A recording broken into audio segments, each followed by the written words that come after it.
The night my eldest son blocked my number, the house went quiet in a way I had never known. Not the peaceful quiet of sleep or the gentle hush after rain, but a hollow, ringing silence that pressed against my ears. I stared at my phone, refreshing the screen like a fool, as if the word, blocked, might disappear if I looked at it hard enough. It didn't. That was the night I finally understood that a single sentence spoken too quickly, too carelessly can fracture an entire family. It hadn't started that way. None of the worst stories ever do.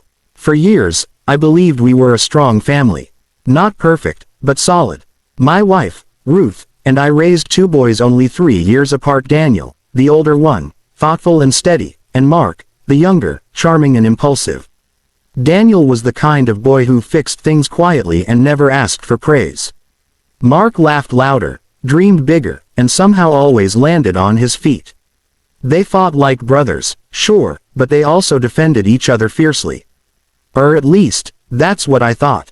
Daniel married young. Emily was gentle, warm, and patient in a way that made you feel safe around her. She loved Daniel deeply. You could see it in the way she watched him speak, as if every word mattered. When they struggled to conceive, she cried quietly in the guest room so no one would hear.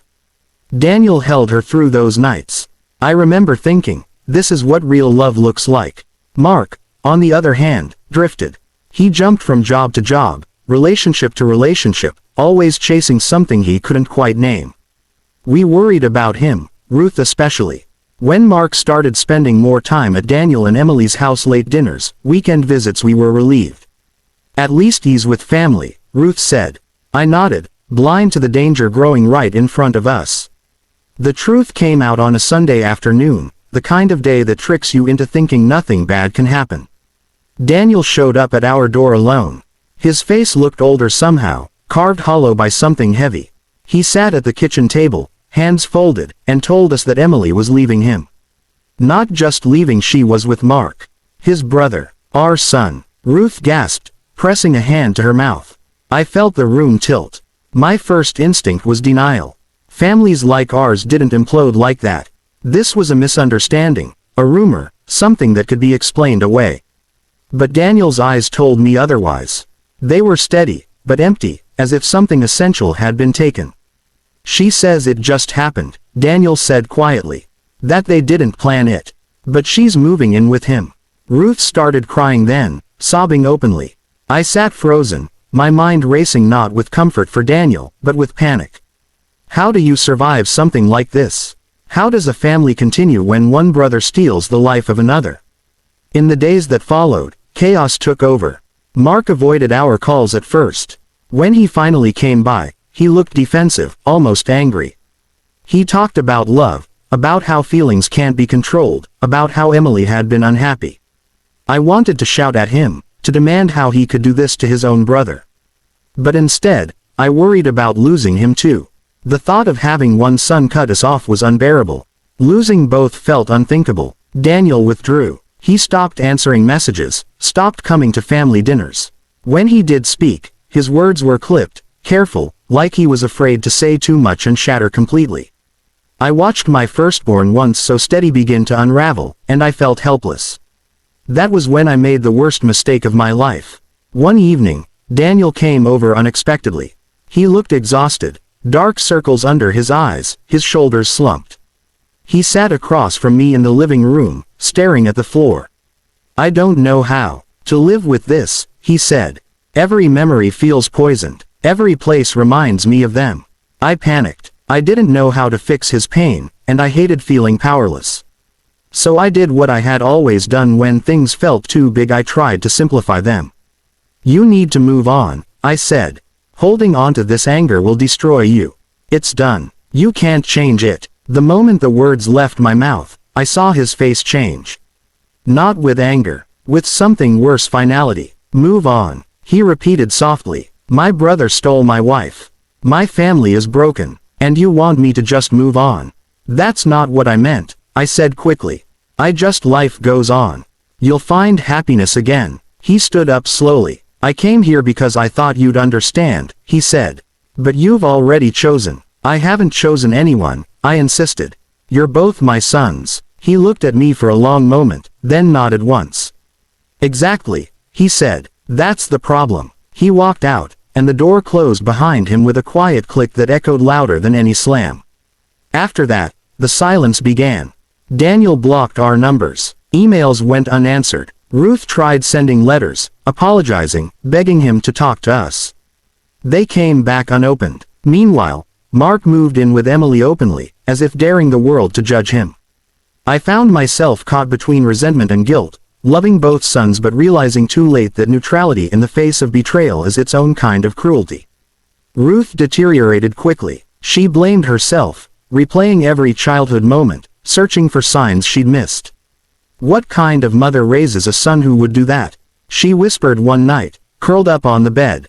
I had no answer. Months passed. Holidays came and went with empty chairs at the table. Daniel's birthday arrived, and we left gifts on his porch, only to find them still there days later. I dreamed about him often, sometimes as a little boy running toward me, sometimes as the man he'd become, standing just out of reach. The turning point came unexpectedly, in the form of a letter. Not from Daniel, but from Emily. It arrived one gray morning, her handwriting careful and neat. I hesitated before opening it, my heart pounding. She wrote about guilt, about regret, about how the relationship with Mark hadn't brought the happiness she'd expected.